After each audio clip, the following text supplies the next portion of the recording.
Hey everyone, welcome to a Mexican Crossing Lines. This is your host, Cindy Gomez-Schemp. And this is Duke Gomez-Schemp. You're listening to 88.1 FM, KPPPLP, Fargo, Moorhead, where we are adding local color to your airwaves. Tonight, I am doing a show about pseudo-activists and pseudo-activism. Some people call it slacktivism. There are other people. I call it faketivism. Faketivism. Yes, you coined the term too. Faketivism. But listen, folks, whatever you call it, it sucks. Fake activism is usurping the voices of real activists, of real causes, of real issues, of real people of color, of real native people, of real migrants, of real, climate change activists, of real social justice work, Yes, of real social justice work. And the folks that are supplanting those roles in our community, in America, and now apparently in Mexico too, with the caravan, these organizers, leaders, etc., influencers, movers and shakers, call them what you will, they are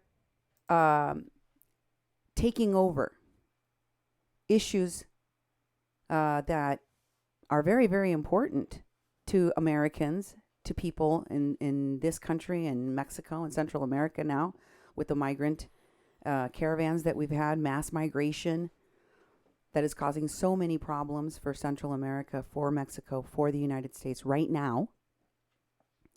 They are astroturfing issues. If you don't know what astroturfing is, check out John Oliver's video on it. I think it does a really good job of explaining what astroturfing, basically, it's stealing. It's taking an issue and then putting your brand on it so you can make money off of it, regardless of whether or not you actually want to do the thing that you claim that you're going to do. And tonight I'm going to be talking to you specifically about how a lot of what you have been seeing in this pseudo-activism on the world stage, and I call it a stage because these pseudo-activists, many of them are actors. They're looking for an acting gig. They want the glamour. They want the fame. These folks have been active from Standing Rock, and they have been active in protest movements going all the way back to Occupy Wall Street, to the protests with Black Lives Matter, to Standing Rock. And then they went on to do the organizing around these mass migrations, the caravans that we're seeing right now. And what they have done is that they have taken a lot of these issues and put them together, shoved them together. Tonight I'm going to give you an explanation of a piece of that puzzle that has to do with Native Americans, specifically the ones that had to do with the protest against the Dakota Access Pipeline. And the folks in the groups that were formed then and that exist now in the movement organizing the caravan, in the camps that are being created, that have been created along the border to do border support for this network of activists and migrant caravans. Okay? Including the Indigenous Media Rising group that I talked about yesterday on my last show, that was promoting this video, this live stream that I told you I saw. Kiara Horsley, a.k.a. Lilith Sinclair, the sex worker turned activist that is working with the Caravan Support Network, and Evan K. Duke III, the guy in the article that was being circulated by the San Diego Union Tribune that implicated me. Remember that? Just talked about it yesterday on my show. If you missed my last show, you should really watch it. It was good. But I'm going to tell you, tonight's show is even better. All right. Tonight's show is even more eye-opening for those of you that do not know about Standing Rock, that did not know about how these folks were connected to all of that, you're going to get an education tonight. Get some snacks, get comfy, because I'm going to be teaching. I'm going to be giving you all of the evidence so that you can see for yourself how these groups are working together and how many different fronts they're working on with regard to the caravans. If you're upset about what's happening with this mass migration and how it's affecting the conversations around the border wall, around immigration policy, etc., you have no clue what I am going to unearth for you tonight, because there's so much more. That's just scratching the surface. Beneath all of that, they've got these camps along the border. They're trying to stop construction projects, not just the border wall. They're also working against legislation in different states, like in South Dakota and in Texas, which I also talked to you about last night in my last show. And I'm going to give you some more details now. I'm also going to show you how these folks are connected to political agents at high levels. Our revolution. Democrat platform leader Deborah Parker married to Myron Dewey, and how he is involved in all of this messaging around what's going on with the caravans. How these groups like the Society of Native Nations, the Carrizo Comecrudo tribe, the Indigenous people movement that brought you the Indigenous Peoples March and the Nathan Phillips hoax with the Covington Catholic school kids, those people, all of them connected to the American Indian movement and how they operate within all of this. Some of those leaders, including a guy who's currently very involved with the camp's leadership and the tribe's chairman, Juan B. Mancias of the Carrizo Comecrudo tribe. And that man is Frankie Orono, and how he's connected to AIM. And also, we're going to talk about Chase Iron Eyes' Indigenous Peoples Movement and the co-directors of the organization, the Indigenous Peoples Movement, also put on the Indigenous Peoples March. RedRum, the motorcycle club that ran security at the event. And we'll also be talking about how these pseudo-activists who have felony records, who have past records for things like rape, are still part of these networks. People that are promoting illegal crossings, people that are promoting it with their words and their offers to help, like Louis Monsivice, and how these folks continue to work with this caravan support network. I'm going to show you how when they got caught, when they find out that investigations are happening, that people are getting arrested, that people are getting exposed for their past crimes, they just break the link and say, oh, well, they don't have nothing to do with us no more. They don't have nothing to do with us no more, but they do, see? They do, and that's the problem. So we're going to talk about that. And finally, I'm going to show you how these folks connected to Nicole Ramos, like Pitaya Queen, and Lolly B, otherwise known as Laura Christina Livingston Berger, go around to universities. They go around to different events, becoming more famous and gaining pseudo credibility amongst their own circle of allies, because that is how they fend off. That is how they red herring you, so you don't pay attention to the fact that they're being investigated by the FBI. So you don't notice that there are investigations by a number of agencies in the United States and in other countries, and in fact also with Interpol, about these people. And instead, they want to shove off any accountability, any responsibility, and continue to collect dollars along the way, while they tell you that they're not doing anything wrong. They are not doing anything wrong. They're not doing anything illegal. All of that is coming up tonight on a Mexican Crossing Lines Pseudo-Activists. Please be here for it. But first, I want to thank you for your support of our station, of our work. I want to thank all of those of you who have been sending me things. You know who you are. some of the stuff that you guys have sent me is going to make it on tonight's show. And I'm deviating from my reporting on Tijuana. Why? Because I got to update you on many fronts. There's a lot of stuff going on, and you need to understand how it works and how it's interconnected. So tonight we're doing Pseudo-Activists, and we're going to be talking about how it's affecting the U.S. side and the Mexico side, and where this all connects to Standing Rock and the Native-led movements. Okay? Because there's something very important that you guys have to understand about that. But first, again, I want to thank all of you for your support and for your messages. Duke, how can folks get a hold of us? Well, gracias, maestro. You know, we're going to be in for an education tonight, and thank you all of you who have been participating, sending us information, helping us do our research, participating in the shows, watching our shows, contacting us, and just, thank you for everything. And we got a card from somebody, you know who you are, and this person has been sending a...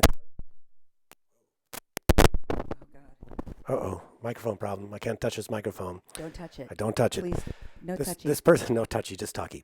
This person has been sending donations for the past 3 months and sending cards. And Robert, you touched it again. I'm sorry. Do not touch it. Always. I give as much as I can. Thanks for providing the facts. Thank you for your hard work. Many blessings to all, and many blessings to you. You can send a donation. You can support us. You can actually just get a hold of us in a bunch of different ways. We're broadcasting in the Fargo-Moorhead area, and we have a call-in line that basically is a message line, and some people like to use that. And I always announce it on the show. You might get tired of it, but I want to announce it. It's 701-566-0917. It's a way you can call in and leave a voice message instead of an email. You have something to say, you have some comment, you don't feel like typing it out. Call 701-566-0917 and leave us a voicemail. And also, if you want to type something out, email is a really good way. Cindy at kpppfm.com. Me at Duke at kpppfm.com. You can go to Facebook that you're on right now, 88.1 FM Fargo-Moorhead, the People's Press Project, and Mexi-Can. You can tweet us at media_PPP and go to kpppfm.com. And that's where we put our podcast. I'm behind one show right now, but I have all the shows up except for the one we did yesterday. So that one's not there, but we'll put the audio file in there and get it ready to air locally.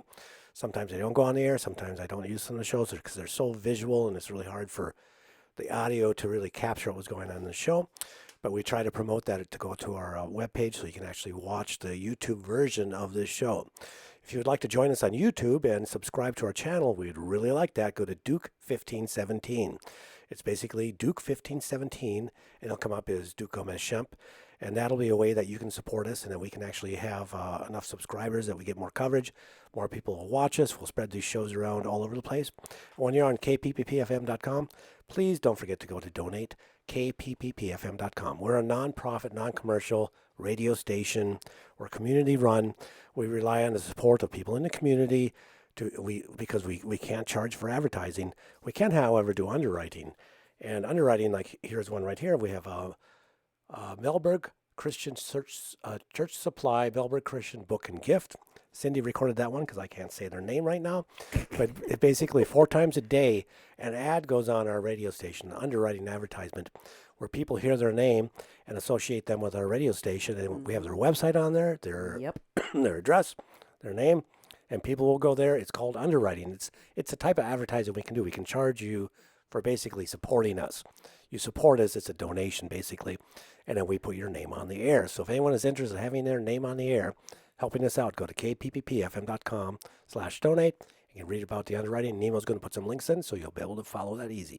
Yeah, if you want to get your name out there for our local area, we have a potential reach of over 200,000 people in the Fargo-Moorhead metro area and even beyond. So plus, of course, we're on social media, we're on the internet, we're on YouTube, and we have a following all around the world. It's really amazing. So I encourage you guys, if you have a business and you want an organization or whatever, you want us to run your name on our station, get a hold of us. Let me jump right into this show because we've got a lot of show to cover. I want to start off with this Indigenous Rising Media video. which I can share the link to. We probably shared this last show, but for those of you who didn't catch it, here's the Indigenous Rising video link so that you can watch for yourselves. Let me just set up what is about to happen. All right. You're going to hear one of the activists that is protesting at the Texas state capitol tell you why they're being detained by what was it, state troopers? It looked like Yeah. They're at the Capitol all the time. State troopers. Yep. They looked like state troopers, and they were being arrested. But actually, they were being detained. They were given a warning. They took everybody's information, IDs, and detained them to give them all a citation, basically, that is a warning that says that they are going to be charged with criminal trespass if they ever show up there again and do the same things that they did, which we'll show you little video clips of what they did. They disrupted the actual legislative body at work inside of the Capitol in session. And it was, it was disruptive. You'll hear for yourselves what happened. And we're going to tell you why they were there protesting, although they're not sure if they're protesters or not. You'll hear a little bit about that as well. They're very confused people. They don't know what exactly they are. But we'll tell you more about that after you see this clip. Listen carefully and look for Kiara Horsley, a.k.a. the Lilith Sinclair, connected to the Border Support Network. Oh, yeah. Also in the video, Juan Mancias. You'll hear that they call out his name because he's one of the people whose ID is taken. Here's that clip. It might take a little bit to load. I noticed that earlier. Indigenous Environmental Network is live from the Texas House Capitol. We have water protectors who were just taken out of the House of Representatives for protesting HB 3557, which is an anti-protest bill which would charge protectors with felonies. We are currently being detained, and we don't know why. Okay, we settle it. Monica, M-O-N-I-C-A. Okay. Batia, B-H-A-T-I. Get another attorney. As constituents, Do you know what we're being charged with? Nope. We haven't broken any laws.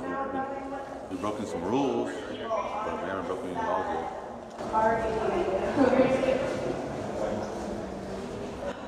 We have peaceful protectors being detained at the Texas State Capitol for protesting HB 3557, an anti-protest bill.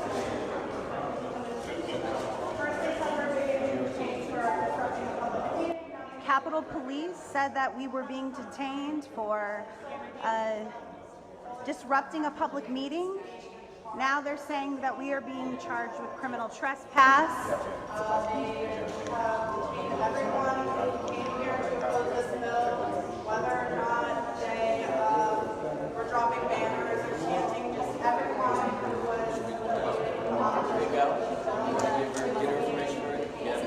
We're at the Texas Capitol waiting to be released. Texas State Police are holding us, saying that we criminally trespassed in a public office that is meant to house all of their constituents, as they try to push forward a House bill that will criminalize protectors with felonies, the equivalent of kidnapping and robbery.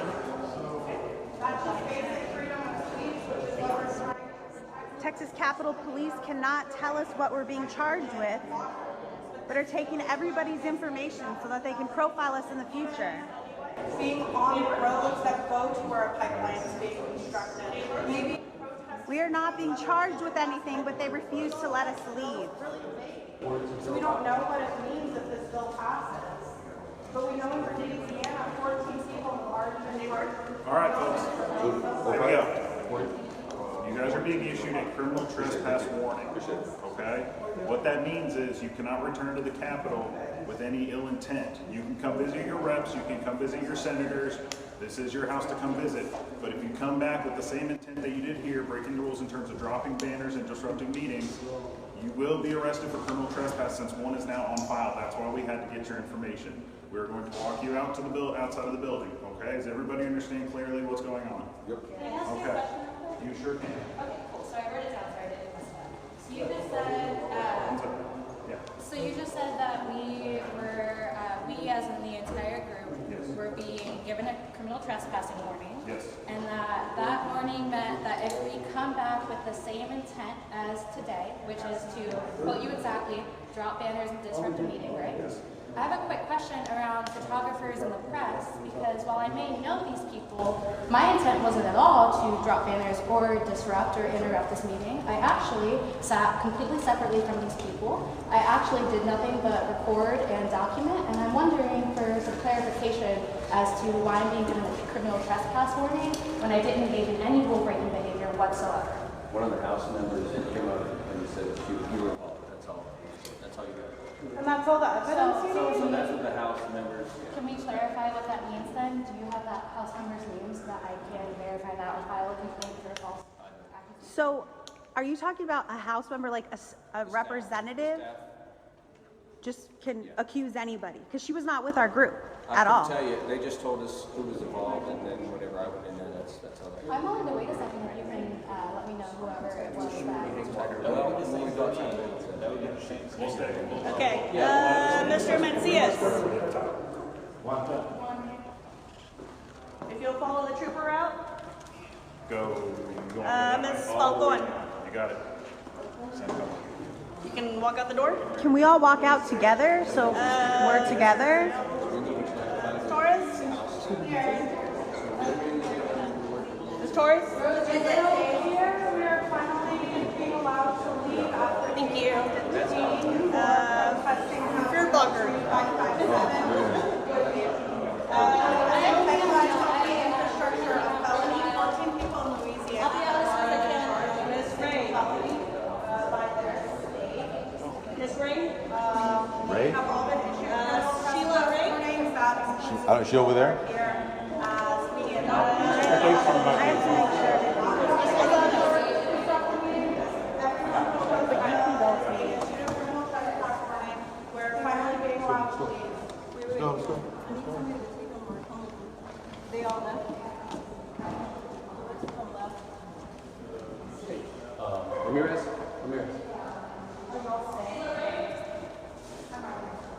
Are y'all ready? I don't want to leave without anybody. They said that they have to escort you out, but I've got my documentation. You guys have everything? People have my information, so. Hi, everyone. Wow. What did you think of that, Duke? That was crazy. You know, it reminds me of, years ago, a couple decades ago, I participated in different actions, what we were doing, organizing at the state capitol. Mm-hmm. But that was 20 years ago. It was a different time, much different issues, welfare reform, those sorts of things. These guys are in there protesting a bill that's going to stop them from doing what they're doing. And this has been going around the country because people have been overstepping their bounds for their constitutional rights and are actually creating violence. And that's not what the Constitution was about. It was about that free assembly. You have the right to address your grievances, not to go in and break things, not to go and turn things over, not to deface things. And these folks are in there trying to stand up for what they think is their right, but they've been basically ruining it for the people who have actually been utilizing that right for many years to get action on issues, to change the policies, to make things better. These folks are only serving themselves. And look, I get it. This country has a history of not being very good to Native Americans, right? We have to own that. Definitely. We have to own that. But when you're talking such a disproportionate fear factor being raised that these folks are raising, why isn't the rest of activism and the world out there protesting these bills if they're going to ruin protesting for activists? Because these people are really, really upset. Mm-hmm. And I believe that the reason is because it's targeting their kind of pseudo-activism. Yeah. If you're just drumming up business by using activism as a way of, putting on a show like they did here for the pipeline protest, the Dakota Access Pipeline protest that cost the state over $30 million, while these people walked away with literally millions and millions of dollars from that whole thing, that whole show, that whole scam. It hurts people what these folks do, these activists. They put on these shows. They work with a bunch of people who are dangerous, unskilled, many of them with criminal backgrounds. The worst person possible to put at the front of caring for vulnerable folks like migrants and refugees. The worst possible people. Connected to violent groups like BAM. Connected to violent people like some of the people I'm going to be showing you in my show tonight. But this is what I wanted to talk about in terms of these bills, Duke. Oh, yeah. Okay. When you're talking about protesting, right? Do you think that protests are going to cease to happen in America now? Is that what's going to happen if these bills pass? No. They're specifically targeting the factivists. The faketivists. And the faketivists. And, the pseudo-activists. The pseudo-activists, and they're targeting certain tactics. It's never, there's been civil disobedience. I mean, Gandhi did civil disobedience, non-violent civil disobedience. These people leave out the non-violent part and they go civil disobedience. People that lock themselves to things, people that stop infrastructure projects, it's stop doing traffic. Damage and it's stopping traffic. Stop commerce. It's supposed to be getting attention, but these people Close forget borders. that as soon as they get the attention, it's always to get to the bargaining table. It's always to get to be able to negotiate. No one's going to negotiate with them. They're just going to get them the hell out of there. Well, when you're using terrorist tactics, nobody's going to negotiate with you. That's why when these people were in the Viento y Marea shelter in Tijuana, the people of Mexico, the people of Tijuana turned on them very quickly.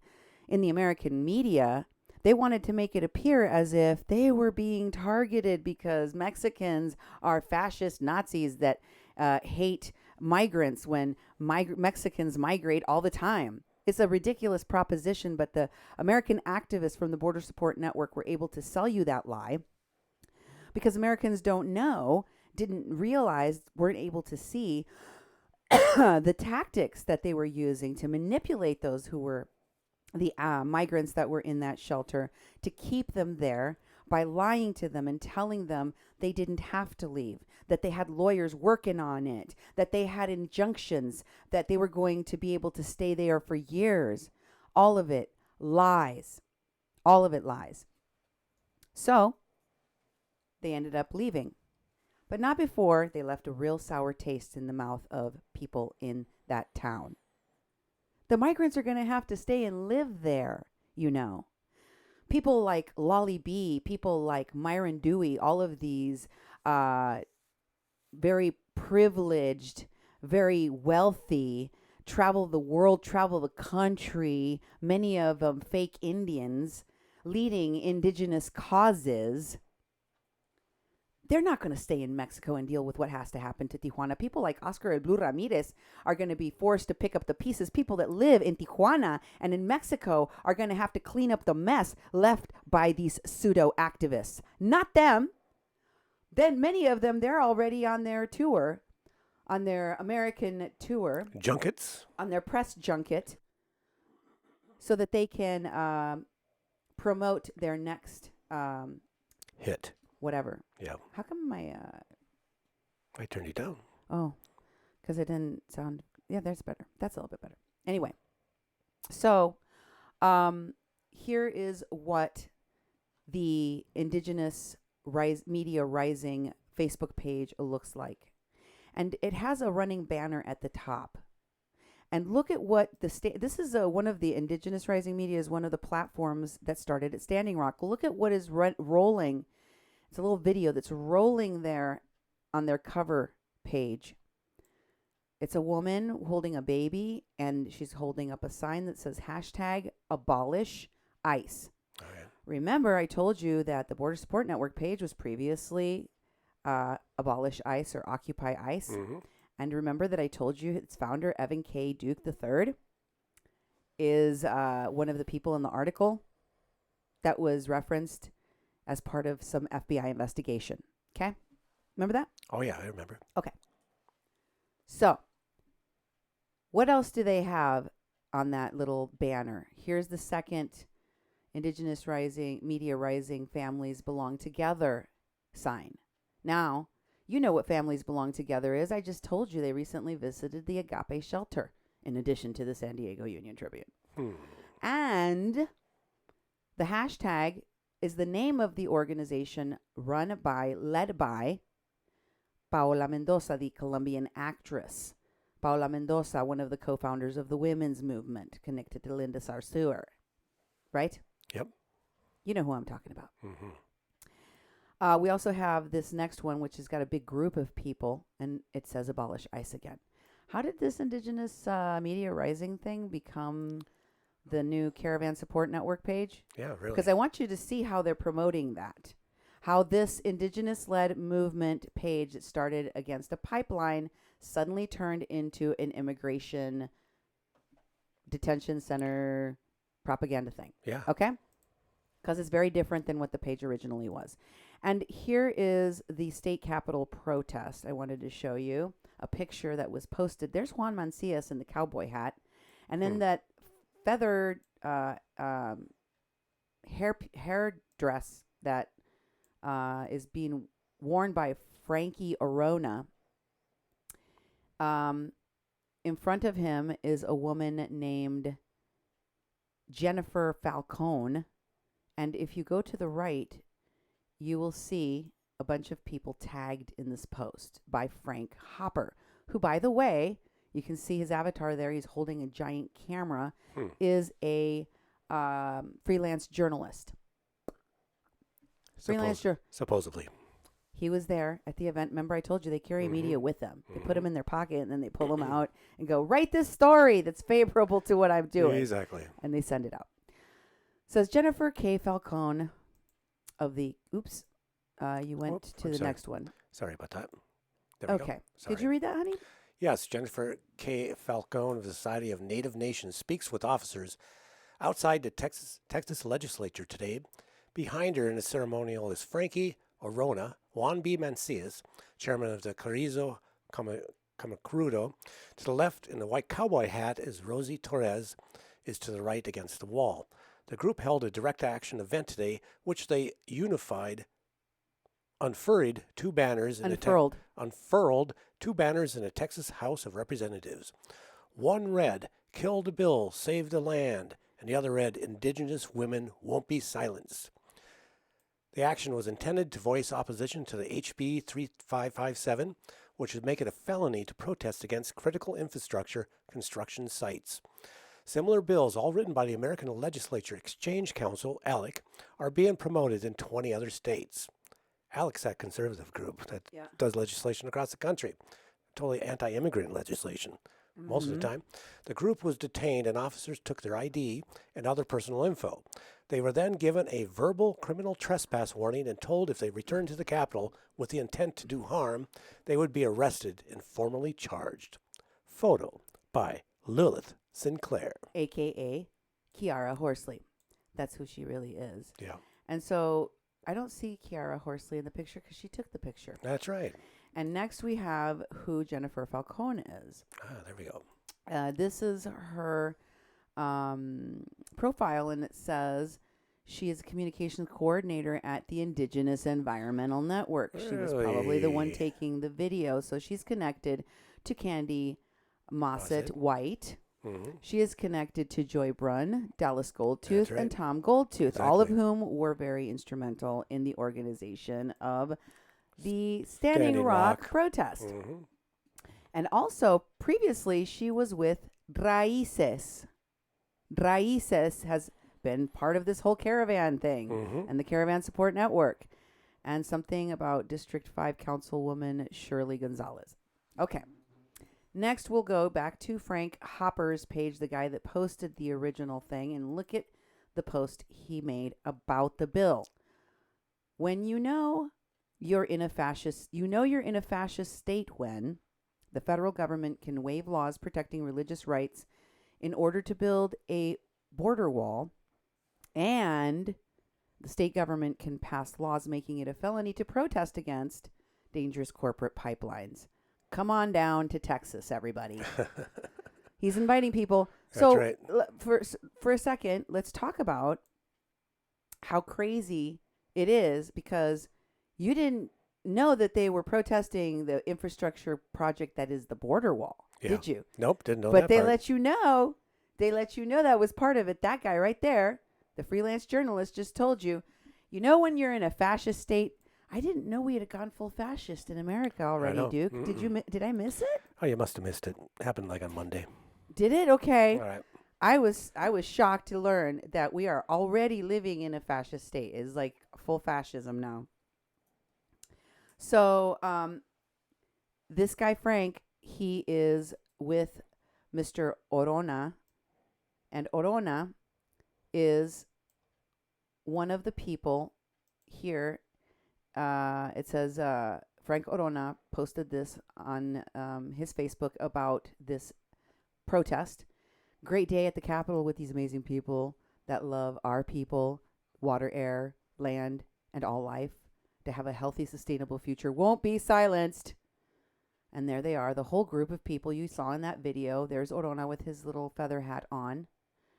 There is an AIM flag in the background. Don't miss it, because AIM is in the house. Mm-hmm. Over there, all the way to the right, is Juan Mancias in his cowboy hat. Right behind where you're holding your cursor right now is Lilith Sinclair. There she is, right above the word you in Indigenous. That's Lilith. And if you go to the next picture, this is one of the people that was in that group. And he posted a video about what they were doing with this commentary. Part 1, voicing our appeal at our appall at HB 3557 today at the Capitol disrupted the vote on this ridiculous bill. We got forcefully removed, detained, and given criminal trespass warnings. The bill criminalizing defending the environment, making it a felony with up to 10 years prison and $100,000 fine, and for organizations involved in any way, a $1 million fine. Organizations, and look at, they're telling you this is going to really hit them where it hurts. Yep. This is going to hit them hard in their ability to disrupt these infrastructure projects. And then it says, we have a right to defend our Mother Earth and will continue doing so. So as long as they say they're defending Mother Earth or they're defending, Indigenous rights or whatever, they can get away with these tactics that siphon money from real issues, from real situations like migrants and what's happening to them in detention facilities, and all of that so that they can gain more power within these different political issues. Can you put that rest of that post up, really? I sure can. Here's what it says. Hats off to Society of Native Nations, the American Indian Movement, the Carrizo Comecrudo tribe of Texas, and Extinction Rebellion ATX. You're going to have to go check out where Extinction and Rebellion ATX is on social media on Facebook, so you can see more about what they're about. I didn't want to get into all of that tonight, but that's homework, okay? Also, this Haitham El-Zabari, interestingly, that guy, he is into talking a lot about the Palestinian-Israeli conflict, okay? Very, very pro-Palestinian, of course. And here is another video this is the video that Mr. Hytham was posting there. I'm going to let you check out what they were doing in their appall. All right.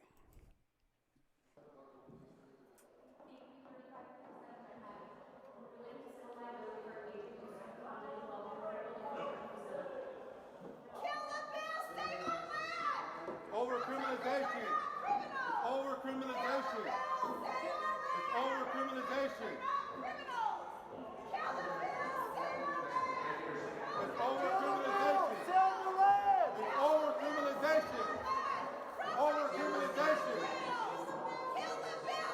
Over-criminalization. Protect the land. Protect the landowners. Protect the landowners. Protect the landowners.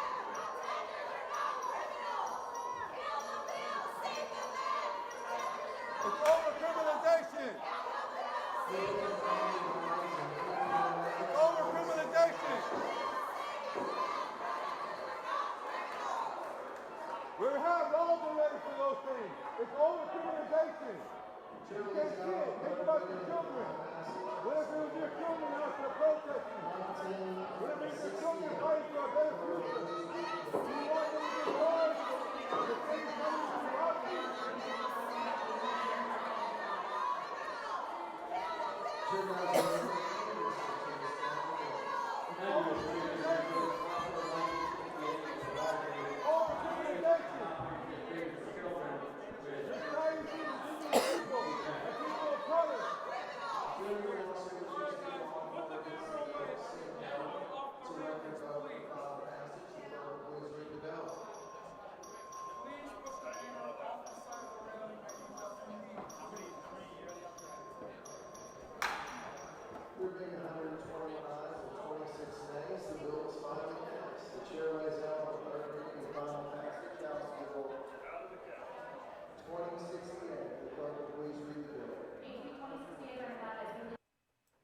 Okay.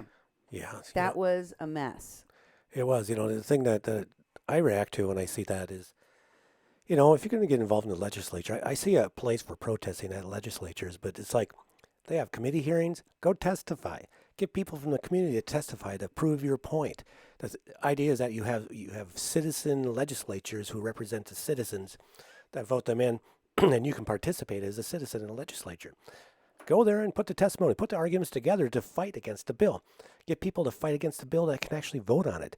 If you go there and just hang banners and you yell and scream and you go in the hallways and you stop things up and you try to disrupt the actual proceedings, that's not very effective. It's great for little videos you can put on Facebook and say, look how the fascist government is treating us.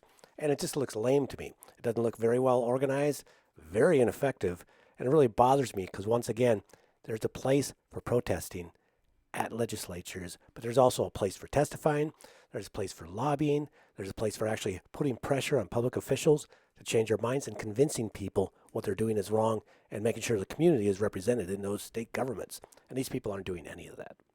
Duke, do you know what I love about your commentary tonight?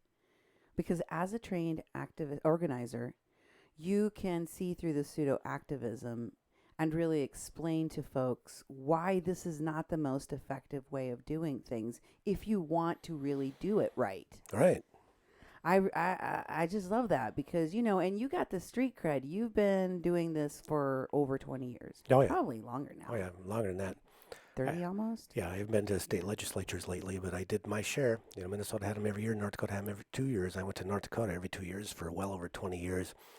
And I got people to testify. As an organizer, not an activist. I didn't go out there and stand there and do a banner, stand there and wave my fist and yell and scream.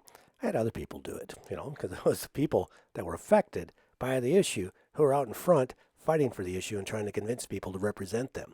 These people are not doing that. Okay.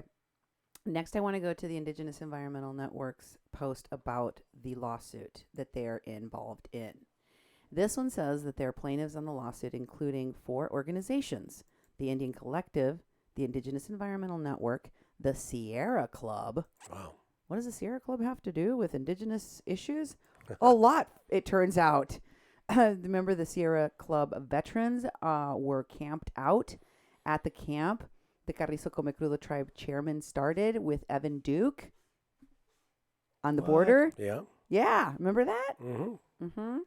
So it says that the Dakota Rural Action Group and 2 individuals, Dallas Goldtooth of the Indigenous Environmental Network and Nick Tilson, president and CEO of the Indian Collective. But he's also IP3, isn't he, Duke? I think so. Yeah, I think it's Nick Tilson. Mm-hmm. Anyway, it quotes Nick saying, "These laws are absurd." Indian Collective president and citizen of the Oglala Lakota Nation said, quote, "This is just the latest of tactics and strategies to muzzle the voices of the people, to discourage us from organizing our communities against injustice and threats to our livelihood." This is how you make money? With pseudo-activism? Well, you shouldn't do it that way. That's not how you should make your money, Nick.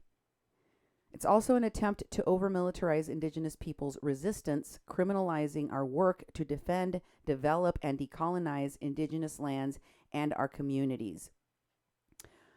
While construction of the Keystone XL pipeline is currently on hold following a Ninth Circuit Court of Appeals decision that rejected TransCanada's appeal to overturn a decision made last year to stop pre-construction of the pipeline, the fight against big oil continues. The movement for clean air, land, and water has characterized the past several years of Indigenous resistance in the U.S. and Canada. And apparently now, too, migration. Yeah. Apparently now, they're also into migrant caravans. Who knew? Right? Right. But here's what they don't tell you about the background of their activists, okay? Next, I want to share with you the article that quotes this Frankie Orono, okay? Frankie Orono, the guy that I showed you that had the feather hat. Okay. Yep. This article, which I will give you a link to from the coalition, it says the title here is "The Coalition Suing South Dakota for Its New Law Against Pipeline Protests." Oh, yeah. You can go check it out for yourselves. In this article, they quote that the American Civil Liberties Union of South Dakota, 4 organizations and 2 individuals filed a lawsuit against the state of South Dakota, challenging a package of state laws that violate the First and 14th Amendments to the Constitution. And it's known as the Riot Boosting Act, SB 189, with the use of broad language, says that anyone that contributes to a protest, whether through monetary donations, donations of supplies, or even through organizing a page on social media, can be held liable and have civil and criminal penalties for supporting a protest that the state deems violent. If you cause damage or you commit crimes on top of this, okay? So I don't think protesting or protesters have anything to worry about. I think crime is going to get you in trouble every day. Individuals or organizations that support a protest don't even need to be on the ground or physically present at the protest to be held liable. No, if you fund it, if you organizing it, if you're running it from your couch, you're still responsible for the outcomes. It goes on. Also, under the law, TransCanada would take the money seized from protesters and organizations. Seizing. It's asset forfeiture. If you commit crimes, they could take your stuff. And put that money toward pipeline construction. What? Wow. Okay. So, it goes on to talk about who those plaintiffs are, which I've already showed you.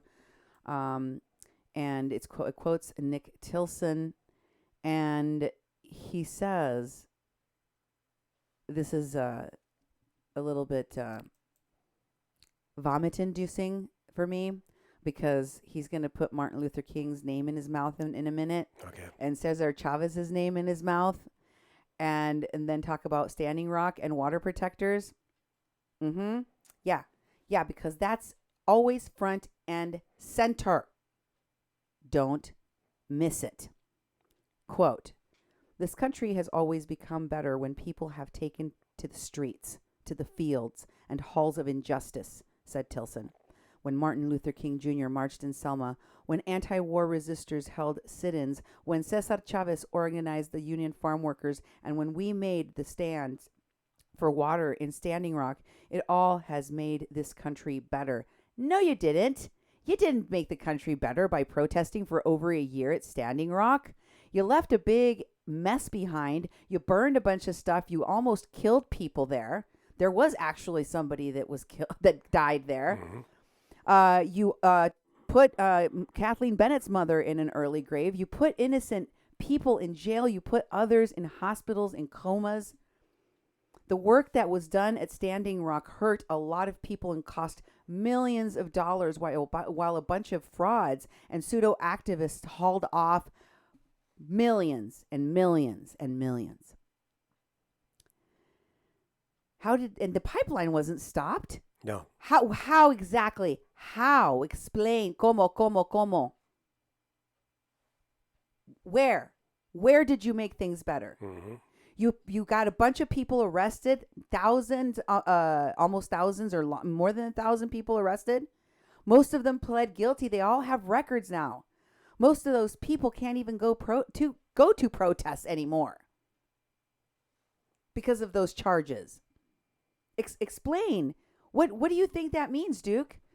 What do you think he's talking about? He says this law is not only an attack on water protectors, activists, and those who support us. It's an attack on democracy itself. Oh, it's a bunch of crap. You know, his pontificating about that. It's just, come on, I was at Standing Rock. That wasn't about, it wasn't this, we're about the water, we're stopping a pipeline. No, it was a get-together. It was a training ground. It was people getting their stardom on the ground. Alexandria Ocasio-Cortez. Yes, that's right, and have plenty of cred for this biggest movement happening of the Linda time. Sarsour. All these people went there and they're collecting on that now, and they're making all sorts of money. They didn't save any water. They didn't save anything. Louis Farrakhan's granddaughter. That's right. It wasn't about any of that. You know, so when Chase Iron Eyes. When he premises that and puts it in with the farm worker movement, come on. Indigenous Environmental Network. Yeah, that's right. And most of those donations, all that stuff that went there, didn't go to the people of Standing Rock, didn't go to the people on reservations. There was nothing given to people. Maybe a few donations went here and there. Oh, Mulaney stole a bunch of it. Yeah, but, you know, people stole a bunch of stuff. People sold a lot of stuff. People enriched themselves with a lot of stuff. The stuff was a bunch of crap. And a bunch of it got destroyed, put in landfills. Yep. Brand new things in boxes. People sidelined trailers full of donations and put them in warehouses. People took millions and millions of dollars and lined their own pockets and went and built their own houses and made documentaries and then went on press junkets. And it's happening again. It's already happening with regard to the caravan. Don't you see Nicole Ramos going all over the country? Don't you see all these lawyers, all of these activists going around making a name for themselves? It's all part of the scam, folks. And he wants to equate that to Cesar Chavez and Martin Luther King. Please, sir. Yeah. Please, I know sir. about Cesar Chavez, and you, sir, are no Cesar Chavez. Now, Dallas Goldtooth posted about the lawsuit as well. This is the post I was referring to in my last show the last time you guys were here with me. I hope you are learning a lot about this. He says, the ACLU South Dakota has filed a lawsuit against the state of South Dakota on behalf of myself and other parties, including Nick Tilson, the Indigenous Environmental Network, blah, blah, blah. I told you this is the anti-riot boosting act protest. And he talks about the Keystone XL pipeline. So if you keep scrolling, he has the filed lawsuit right there, right? And it's against the governor of South Dakota and others. If you keep scrolling, you'll see there's the document. The next one, you have a comment on this post by Myron Dewey, who asks, I'm a little confused. This is Digital Smoke Signals, Myron Dewey. This is the husband of the Obama administration appointee, Deborah Parker, the current Democratic platform leader, creator, Deborah Parker. The person working on Bernie Sanders' campaign, Deborah Parker, the person that is on the board of Our Revolution, Deborah Parker, along with all of those Hollywood influencers, that Deborah Parker. This is the husband who played a significant role out at Standing Rock, one of those producing media, flying drones. By the way, they were both arrested. He and other drone pilots were arrested and ended up changing the laws for protesters and people using drones forever. They basically set the laws and the standards and lost their cases, by the way. Mm-hmm. So how did that help protesters and drone pilots and people wanting to use that for media work? Because it doesn't sound to me yet like anything I have described helped anybody. Yeah. And here his comment says, I'm a little confused. Are you and the individuals filed separate than the Indigenous Environmental Network, the nonprofit you're employed from? And if you are separate as individuals, should you people file as well? Humble question to clarify. Thank you. And Dallas responds, Myron, it's not a class action, so I believe others are able to join in. However, I do believe individuals are able to file lawsuits of their own. IEN and the other orgs, as well as us, the individuals are co-plaintiffs in the suit. One of the reasons for this is because the laws we are all challenging target both organizations and individuals. And they feel that they are the targets, the primary targets.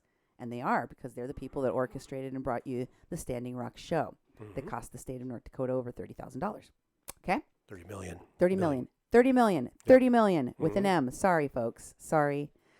I'm trying to scoot through this information as fast as I possibly can because we got a lot of show. Now, I want to show you a video from the Society of Native Nations that was posted about the protest that was held there at the Capitol. Jennifer. It's over criminalization. It's over criminalization. It's over criminalization.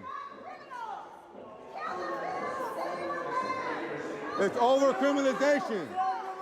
It's over criminalization. Over criminalization.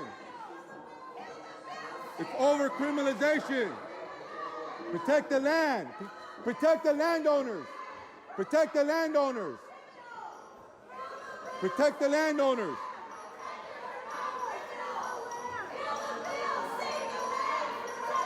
It's over criminalization. It's over criminalization. We have laws already for those things. It's over criminalization. If you can't see it, think about your children. What if it was your children out there protesting? What if it was your children fighting for a better future? Do you want them to get charged for the same as somebody doing robbery?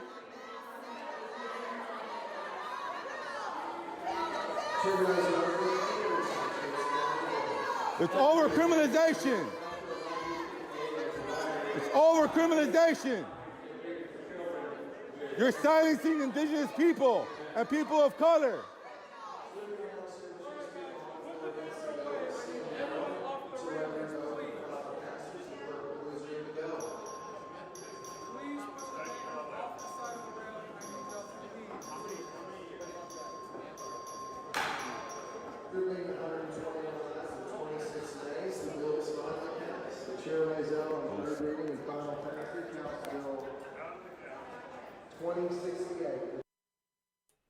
It's over criminalization. I guess.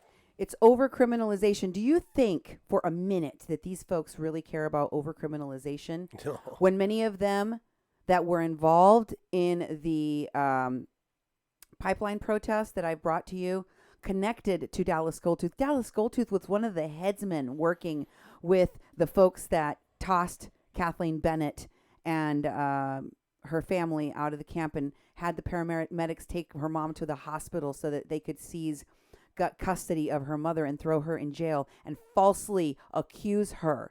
Do you think that any of these folks, including the folks from the Indigenous Environmental Network that had directly to do with the kidnapping of Mary Trujillo and the putting of her mother into an early grave, putting her daughter, both of whom are Oglala Lakota women from Pine Ridge, putting her daughter into jail, facing 15 years, that's over criminalization. That's false criminalization. Do you think that they cared about that? Do you think the Indigenous Environmental Network or any of these groups that supported the very people that falsely accused an innocent woman, completely innocent, that we exonerated, Myron Dewey, any of these people that actually tried to defame our show, to say that we were lying, that we were giving people false information when we proved that we exonerated her, that she was completely innocent, and that they were the ones that accused her.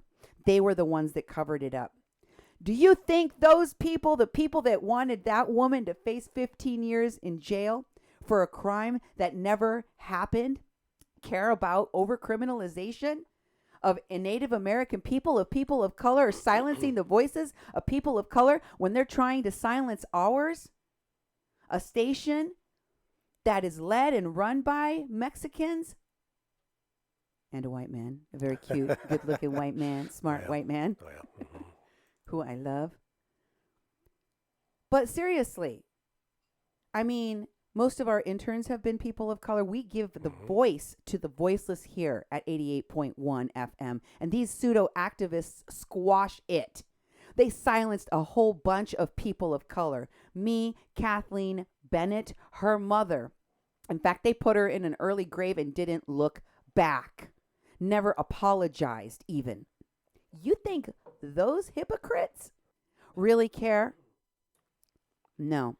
They care about covering their own butts from the crime, and they do. Yep. That's what they truly care about. And I have the proof because I've investigated them. I know what they're about. Mulaney Stoneman wants the kidnapper, the woman that took custody of this old lady and nearly killed her while she was in her custody, stole money out of her account, all of it, while she was in her custody. The woman that made false accusations against this woman again and again and wanted to see her rot in jail, God only knows why. Mulaney Stoneman is now trying to tell you that she's a leader for looking for missing and murdered Indigenous women. Yeah. These people have no shame. They have no shame. They move in these circles with people like Red Wolf Pope, who was one of the lead lawyers on the lawsuit against Trump. The Red Wolf Pope that was traveling with them and was in their music videos with the Black Eyed Peas, one of the Black Eyed Peas frontmen, with Mexican guy named Xanadu or Tattoo. Yeah. I can't remember what his name is. Taboo. Taboo! Yep. Guys, I know I'm old because I don't know enough about the Black Eyed Peas. But, forgive me, but I will tell you what. I do know that Red Wolf Pope is a criminal and a rapist, a serial rapist at that, in more than one state. He wasn't really a lawyer, it turns out. He never sat for the bar, even. It's not for sure whether he was ever graduated from law school, even. Wow. But he was traveling around the country on a junket telling people he was a lawyer. And Indigenous. Turns out he's Chinese, and all of his family is too. And they faked being Indian to be at the forefront. But don't you see that when you fake being an Indian, you're taking away the voice of a real Indian? Of a real Native American suffering in a situation? These people were the ones that usurped their voices. Some of them aren't even real natives. I will say that again and again. And it turns out that they're criminals. Many times they're very violent and dangerous ones. Here is an article. I skipped another video. Here is one of the activists from the XRA Austin page, that other organization, along with AIM and the Native American Society, whatever the heck it was called. It's called Extinction Rebellion ATX on Facebook. That group put out this video where their spokesperson, the videographer, is unsure of whether or not she's actually a protester. Yeah. Listen.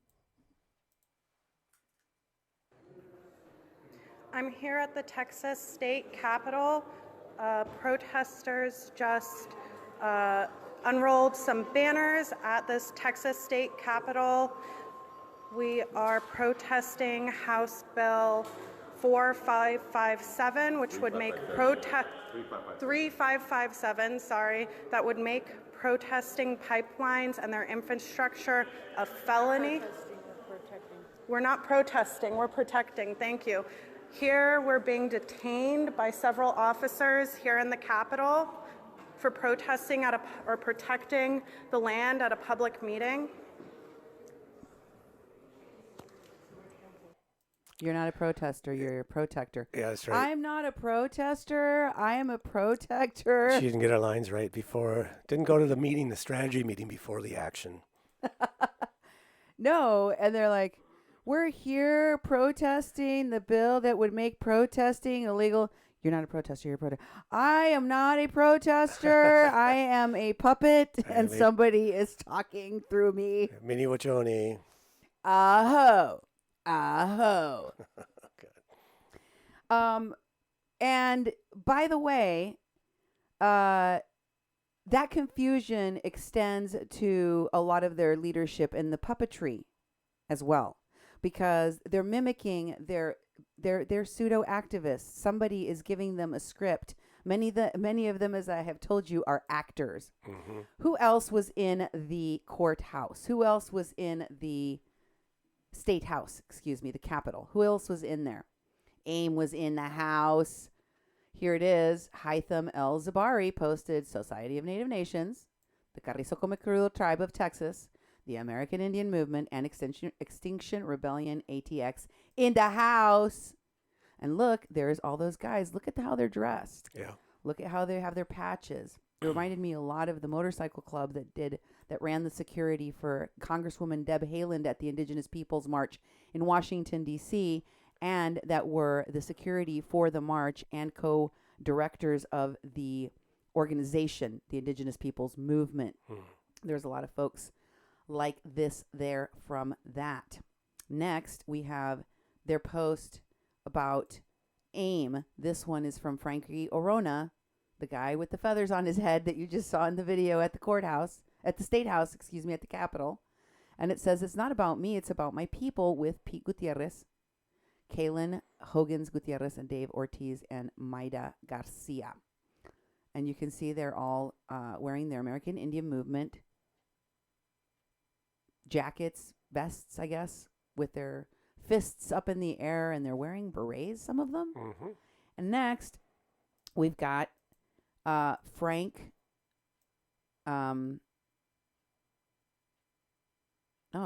Excuse me. Frank is in the picture. Frank Orono, pictured in a group of AIM leaders or AIM people in their jackets with their, vests and their little red berets, and they're all decked out. They look like they're some kind of a street gang a little bit. Yeah. And if you go to the right, you see where the van hood is lifted there, and there's a guy wearing a red baseball cap in front of a man with long hair. That's Juan B. Mancias right there. Okay. I don't know if you can tell, but I want to point him out. And if you go to the top where it's posted by Irma Scranton, and she tags Jocelyn Higgins Gutierrez, Pete Gutierrez, Juan B. Mancias, Maida Garcia, Frankie Orono, Marco Zamenio, and Mike Bravo. Okay? Those are all the people that are tagged. There's more than that. How many people do you estimate are in the picture, Duke? Oh. If you had to guess. How many people in total? I ain't counting 1, 2, 3, 4, 5, 6, 7, 8, 9, 10, 11, 12, 13, 14, 15, 16, 17, 18. Close to 30. Oh, wow. Okay.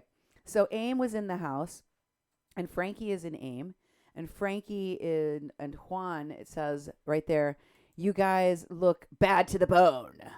They do look a little scary, don't they? Yeah. Bad to the bone. Like I said, they reminded me of the RedRum people, and Frankie posted in the Motorcycle Club's page connected to the Indigenous Peoples March. Here's that post by Frankie Orono.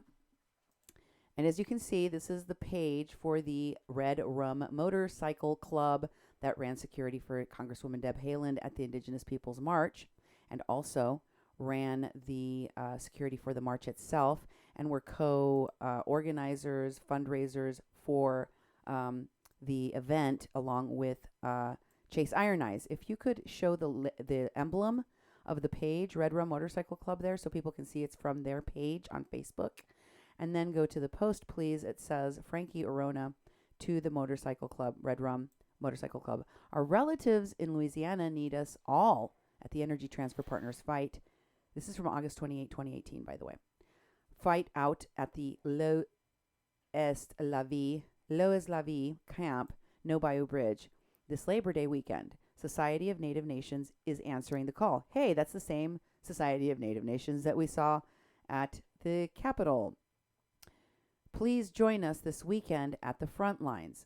So AIM is saying that the Society of Native Nations and asking RedRum all to go, like these security teams, right, to go to protect protesters. Okay? And they run security. This is definitely something that they do. Okay, so who else has links to Frankie Orono and Juan P. Mancias? Why none other than the Vanessa Dundon, a.k.a. Susie Desba. And this is a post from her page about the Unity Has No Borders prayer walk and run 2018-2019. She posted on December 28, 2018. She's one of the people that's been at the camps that are at the border that are being investigated by the FBI, according to the San Diego Union Tribune. She is one of the people that has started the Missing and Murdered Indigenous Women's page, but she doesn't really run it. No, in fact, a person that is an Indian from India. Or maybe he's Pakistan. I don't know. Actually, I don't know what his background is. Jay Ponti. I do know he hangs out with Francis Fisher, is part of that Hollywood crowd, and was one of the main people that supported Tulsi Gabbard, the politician, when she came out to Standing Rock, along with the veteran Stand for Standing Rock founder, Wesley Clark Jr. Okay? Same people that were out at Standing Rock. Brought the veterans out, right? Amongst those people were people from AIM and people from these other clubs. And Frankie is tagged in this post by Vanessa Dundon. Here's the tags. You can see there, you've got a bunch of people, including actress Madeline Kelly Merritt, that's also connected to Divest LA, which is connected also again to Jay Ponti. Same group of people. Paula Antoine, she was connected to LaDonna and to all of the people that went to the Flint Flop House, where Jill Stein came to speak, where Chelsea Lyons, Jordan Sheridan in Detroit, along with the cameraman from TYT, raped one of their reporters. Raped a woman in Detroit. LaDonna Tamakawastewi Allard, one of the people that was the founder of the Sacred Stone Camp, whose land people were on, who she told at the protest camp that they could stay at because it was her land, when it turned out it wasn't her land. Oh, yeah. So people got arrested. We've got Hokaluda Wind Thundershield. We've got Susie Desba. We've got Evan Duke. Oh. Evan K. Duke. Frank Orono. Evan Duke is the founder of the camps along with Carrizo Comecrudo tribe. He's also the founder of the Caravan Support Network. And nobody else that matters. Anyway, next, I want to show you this article in Splinter. These folks will tell you, this is Frank Orono quoted in this article I'm going to show you. This titled from Splinter. This was posted on March 6th of 2017, what happens when a devoted activist turns out to be a convicted rapist. Yeah. What indeed happens? Well, this article will tell you that on the morning of Sunday, February 26th, a group of activists who've been fighting the construction of the Trans-Pecos pipeline. Wait, they were fighting a pipeline? Oh, interesting. That's what they were doing at Standing Rock. Gathered for their latest protest. It was meant to be a peaceful action, but that day the local sheriff's office arrested Pete Hefflin. He's the dude in this picture. A fixture of the anti-pipeline direct action camp known as the Two Rivers Camp, a founder of the Texas-based Society of Native Nations. What came out after his arrest shocked those who had been working with him. Oh, they were also shocked that they work with a bunch of criminals and rapists and drug-addled people that are like Dean Dedman, addicts. Like many of these people of the Caravan Support Network who were accused by Pastor Albert Rivera, as you know, of giving drugs to people in the migrant caravan.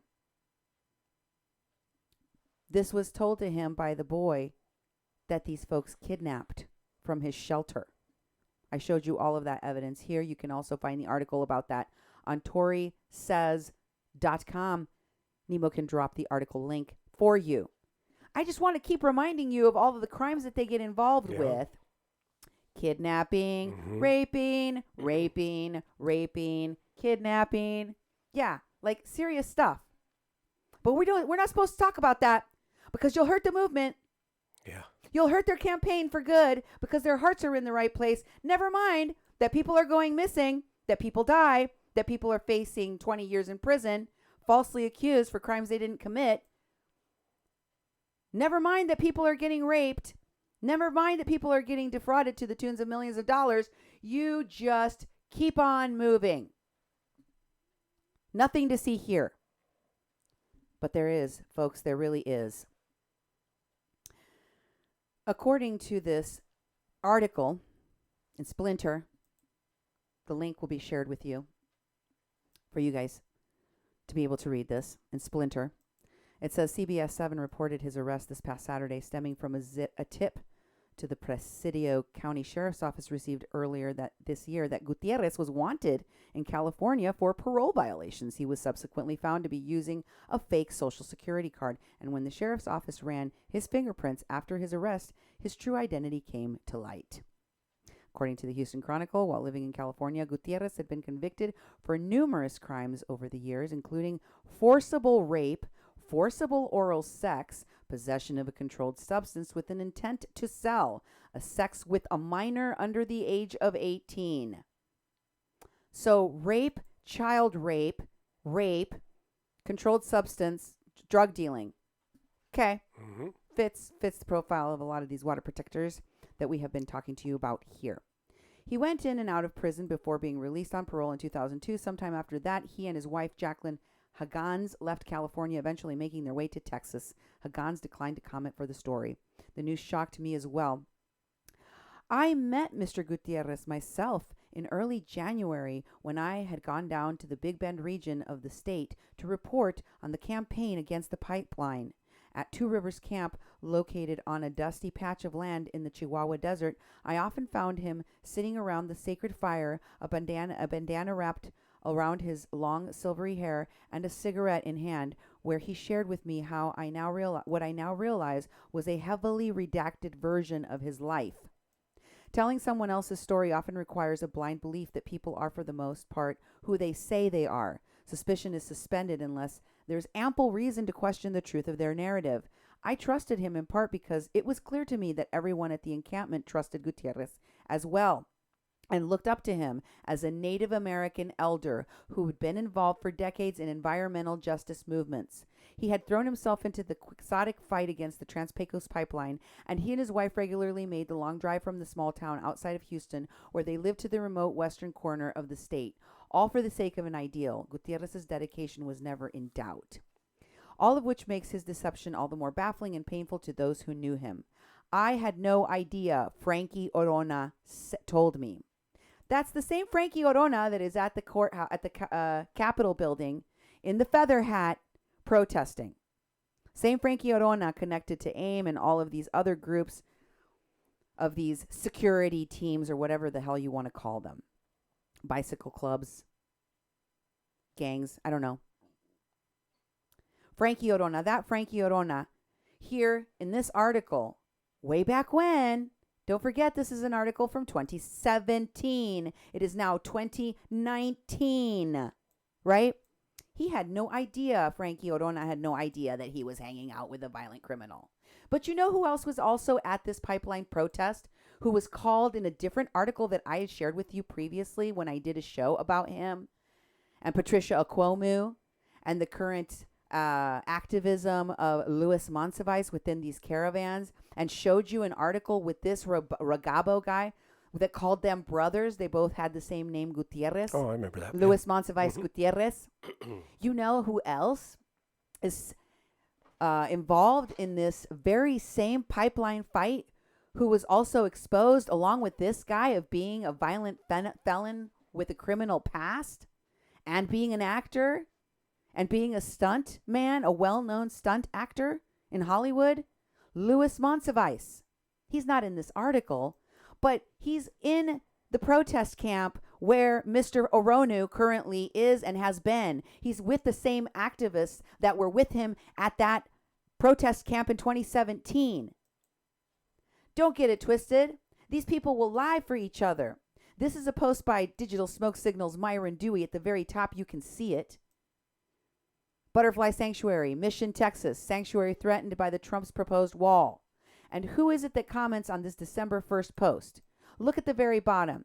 Why, it's Louis Monsiváis reacting to the post. And even further down, Louis Monsiváis speaking with Mariana Trevino. It says, keep going, scrolling up a little bit more, Duke. Right there. Right there. Please leave it right there. This is a new constitution zone, Louis Monsiváis comments. Speak with Mariana Trevino Wright, who he tags. She's the executive director of the Butterfly Sanctuary.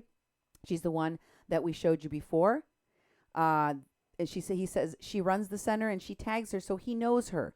He is also the person that, you can take that down now. He's also the person, Louis Monsiváis. He's also the person that I told you was doing videos from the border talking about how he was a coyote and he knew the best places to cross, and his family had a business crossing people over illegally because he knows people on both sides. I showed you his own video enticing people to cross illegally, saying that he's a coyote. Here's his mugshot. Here's his mugshot. This is Luis Gutierrez Monsiváis, because he uses a fake last name, Monsiváis. This is from when he was arrested in 2003. You can say, it says there, race, white. It doesn't even say he's a Mexican, but he plays Indians in the movies all the time. And a lot of these folks are actors. And a lot of these folks are not Native Americans. They play them on TV, and they take and usurp the voices of real Native Americans and tell you that they are the leadership. These are the Native Americans fighting for environmental justice. Turns out he's a white dude. Turns out he's Chinese. Turns out he's a rapist. I could go on, and I will because I can. And I just want to show you what these people are really all about. And they lie. They tell you, oh, that Cindy Gomez-Shemp, she calls us all these things. We're going to sue her for defamation. None of them ever do. And you know why? Because the affirmative defense to defamation is telling the truth. And I do. And I always bring receipts, don't I? Mm-hmm. Don't I always show you the evidence of who these people really are? Yep. I prove what I say. They just don't like what I say, so they try to discredit me by calling me a Nazi or a fascist or whatever the new label is today, because they want to silence the truth. But these folks, and you know that these articles came out in 2017 about Louis Monsiváis. I know because I've talked about them on my show, and I know that all of these Standing Rock phony activists, pseudo-activists, watch my shows because they threaten to sue me, because they talk about me on their live streams, because they talk about me on their posts, because they talk about me on their Twitter. I know you watching. I know you saw me call out Louis Monsiváis as a violent felon with a past, along with that other guy in the past. So why you all hanging out with him now? Mm-hmm. If you're so shocked, you were so surprised, I had no idea this person was criming. We had no idea. Cindy tries to make us all look like criminals by association to all of the criminals we're friends with. No, it's not just that you're friends with criminals and you didn't know, you had no idea, is that you continue to support them on and on and on in every new campaign, even as you know that they're committing crimes, rape, sexual harassment, fraud, etc. And even when you are called out, told, hey, you know, that video that you were parading around telling people to fund because your friend, your hunka nephew got shot in the chest is fake. Easy reverse Google image search would have told you that the x-ray he posted from the hospital is fake and that the whole thing is a farce and he's collecting thousands of dollars. You'll still defend it. You all still defend each other no matter how called out you are, no matter how big the crime is. You don't care. Sinvergüenzas. You have no shame. These people aren't fighting for truth, justice, in the American way. They're fighting for to cover their own butts from their own crime so that they can continue to be the farcical leaders of the indigenous movements they created. This isn't the real people speaking. Stop usurping our voices. Stop silencing real, innocent indigenous people like Kathleen Bennett and Mary Trujillo and all of the other people that you have raked under the coals in your disgusting, unethical, ridiculous campaigns.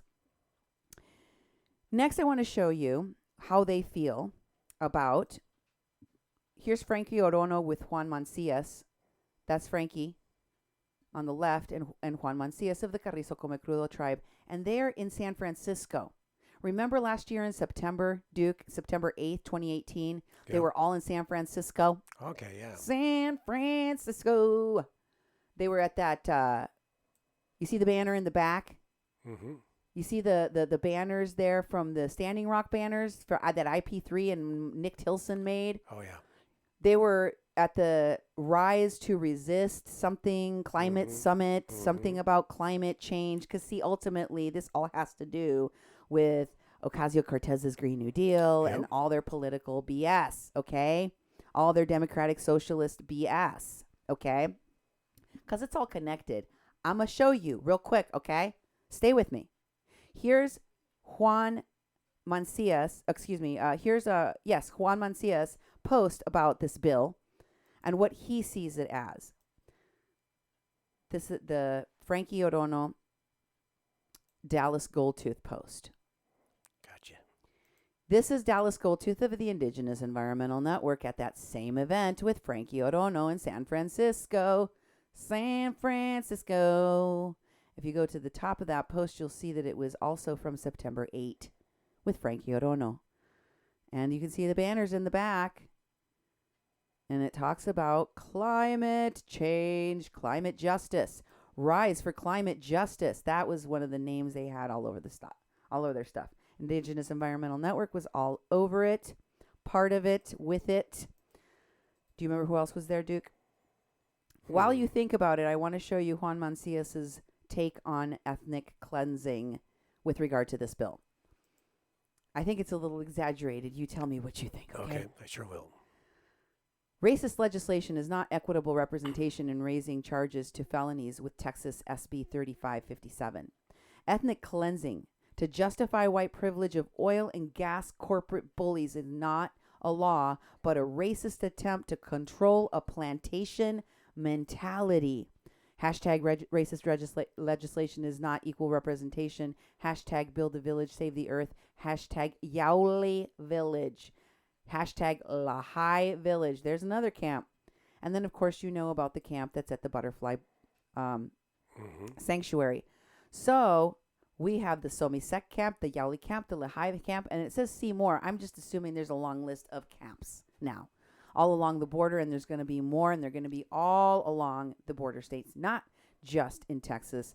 But this is how they defend it. See how they use the moral superiority of their so-called indigenous backgrounds? Yeah. And I'm going to say so-called because I found a lot of these Indians that aren't Indians, okay? I'm just saying. Mm-hmm. The people around them give them up eventually and go, that person, like Miss Vanessa Boland, who says she was a Cherokee, For years, she was out there as a teacher, as an activist, and she never mentioned the fact that she went to a lot of Native events, but she never said she was a Native. Now all of a sudden she's saying it. Yeah. I think it's kind of weird. A lot of other people do too. Suddenly Indians. Yeah. And, like suddenly salad. It's like, and then you have Frankie, Indigenous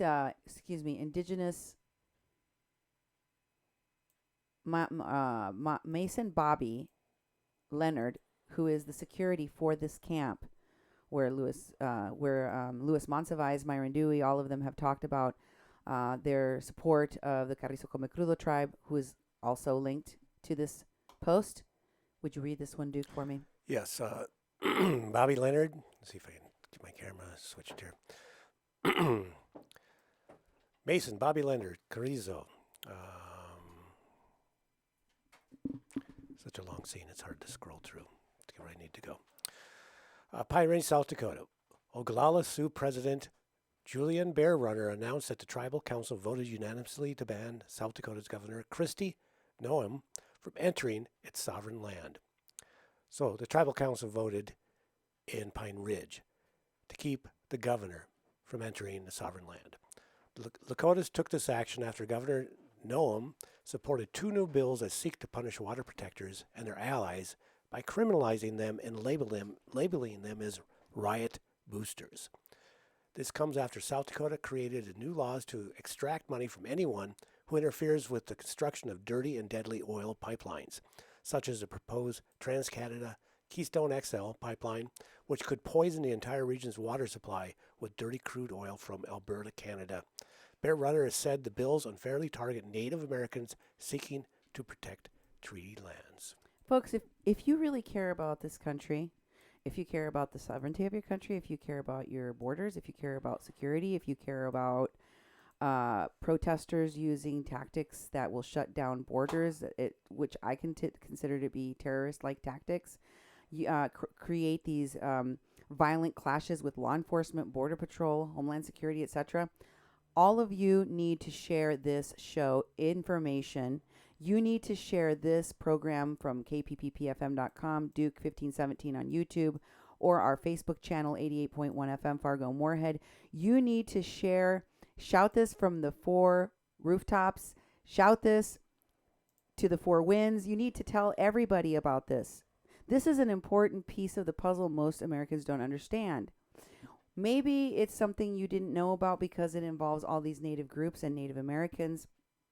But if you don't understand this, you're going to be blindsided by something they want you to trip and fall over, which is the moral authority, the moral superiority with which these folks in these Native American groups are usurping and carpetbagging onto these other issues like the caravans, like mass migration, and saying, hey, you white Americans, you European colonizers don't have the right to talk about this.